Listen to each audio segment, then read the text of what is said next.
Breaking news చూస్తున్నాం.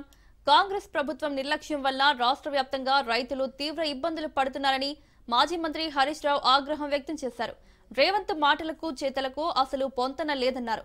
సిద్దిపేట జిల్లా మల్లారం గ్రామంలోని వడ్ల కొనుగోలు కేంద్రాన్ని పరిశీలించారు. కొన్న ధాన్యానికి 1400 కోట్ల బకాయిలు పెట్టారని ఆగ్రహం వ్యక్తం చేశారు. బకాయిలు రైతుల ఖాతాల్లో వెంటనే జమ చేయాలని డిమాండ్ చేశారు. ఈ రాష్ట్రంలో మక్కలు పండించిన రైతులకు కొనుగోలు ప్రక్రియ ఆలస్యం చేశారు. కొన్న మక్కలకు కూడా ఒక్క రైతుకు ₹1 కూడా ఇప్పటిదాకా చెల్లించలేదు. ఎందుకు ఆలస్యం చేస్తా ఉన్నారు? దాదాపు ఇవాళ 6 లక్షల ఎకరాల్లో రాష్ట్రంలో మక్కలు పండినాయి. మక్కలు కొనడంలో ఇబ్బంది పెడతా ఉన్నారు.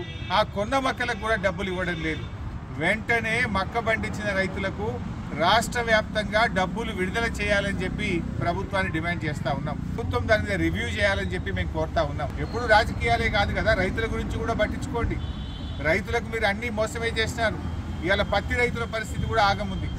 రాష్ట్రంలో కేంద్ర ప్రభుత్వం ఇవాళ బీజేపీ మాటలు చెప్తా ఉంది తప్ప పత్తి రైతులను అరిగోసపుచ్చుకుంటా ఉంది. రాష్ట్ర ప్రభుత్వ అధికారులు సతాయిస్తున్నారు. ఇవాళ కేంద్రంలో ఉన్న బీజేపీ ప్రభుత్వ ఆధ్వర్యంలో నడుస్తున్న CCI కూడా సరిగ్గా కొనుగోలు చేయకపోవడం వల్ల పత్తి రైతులు చాలా ఆందోళనలో ఉన్నారు.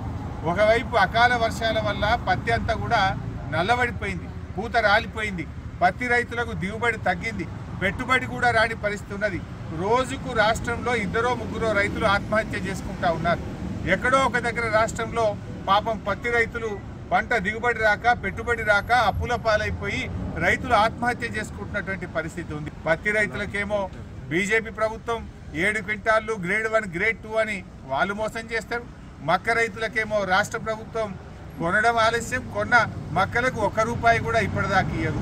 వడ్లు కొన్న రైతులకు పోయిన యాసంగి బోనస్ రాదు, ఇప్పటి బోనస్ రాదు. ఈ రకంగా రైతుల్ని ఇవాళ రాష్ట్ర కేంద్ర ప్రభుత్వాలు బాగా ఇబ్బంది పెడతా ఉన్నాయి.